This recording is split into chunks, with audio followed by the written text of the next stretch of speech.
A blessed day to all. Welcome to our daily insight, hope, and strength for the journey. Are we spending our time doing the most important things in life? Our scripture verse for today is found in the book of Job chapter 34, verses 3 and 4 says, "Tulad ng masarap na pagkaing inyong natikman, salita ng karunungan naway inyong pakinggan. Atin ngang talakayin itong usapin kung ano ang tama, mabuti ay ating alamin." Naranasan mo na ba na parang feeling mo kulang ang oras at parang hindi sapat ang iyong araw para matapos ang dapat mong gawin, pero nagawa pa rin nating kumain, manood ng TV, mamasyal at matulog?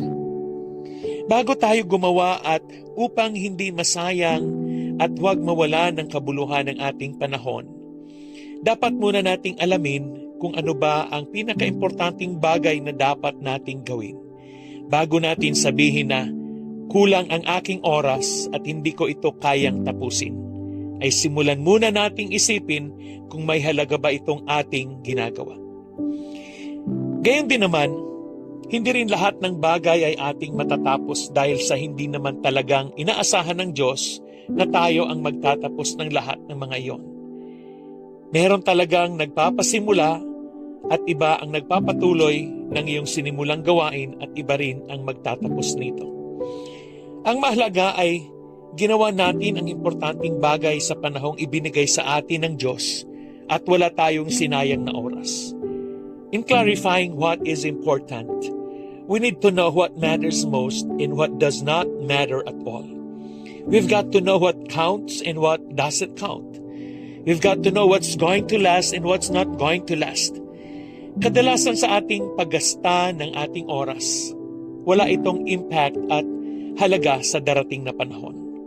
Sa paggugol natin ng ating oras sa mga bagay na ginawa natin, ano ang kahalagahan nito 10 years from now, 20 years, 50 years from now, o may value ba ito for eternity? Meron nga ba?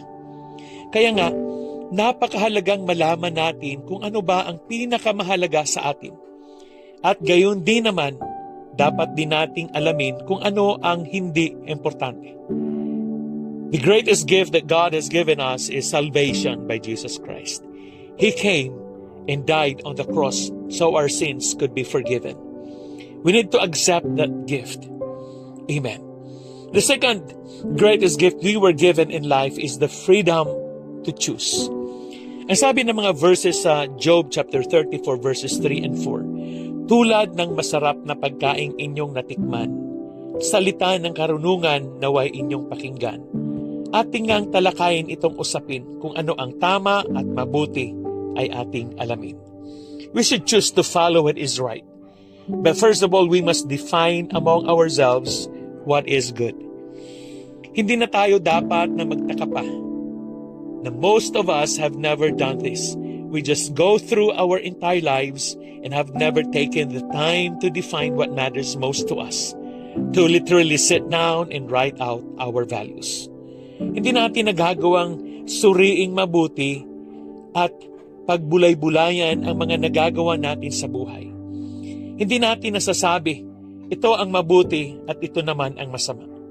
Ito ang gusto kong mangyari at gagawin sa buhay at ito ang hindi. Ang hamon sa atin ay, we must define what is good. We must clarify what matters most.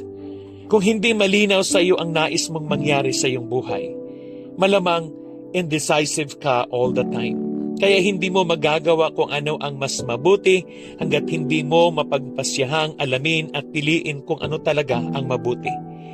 Hindi mo mapapractice ang nais mong gawin hanggat hindi malinaw sa iyo kung ano ang gusto mong mangyari sa iyong buhay. Ang malungkot ay ang nagawa mo na ang lahat ng gusto mong gawin. Napagod ka na at matatapos na ang araw. But at the end of the day, wala palang halaga ang iyong nagawa dahil hindi yon ang nais ng Diyos na iyong gawin. Let's always pray to God that He may guide us to choose what is right, good and important things to do that please Him. Kung naniniwala ka na ang Panginoon ay malapit nang bumalik, Huwag mo nang sayangin pa ang mga pagkakataon na ibinibigay niya sa atin para alamin at gawin kung ano ang tama at mas importanteng bagay para sa kaluwalhatian ng Diyos. Amen. Let us pray. Dear Father God, help us to be guided by your Spirit to do what is good, right, and pleasing to your presence. Huwag nawang masayang ang bawat pagkakataon na ibinibigay mo sa amin at ito'y maigugol namin sa mga bagay na hindi mahalaga at walang eternal values. May the fulfillment of pleasing you be of much greater importance than pleasing or impressing those among us. We pray this in Jesus' name. Amen and amen. Again, good day and have a joyful day ahead of you. God bless you and your family. See you again tomorrow.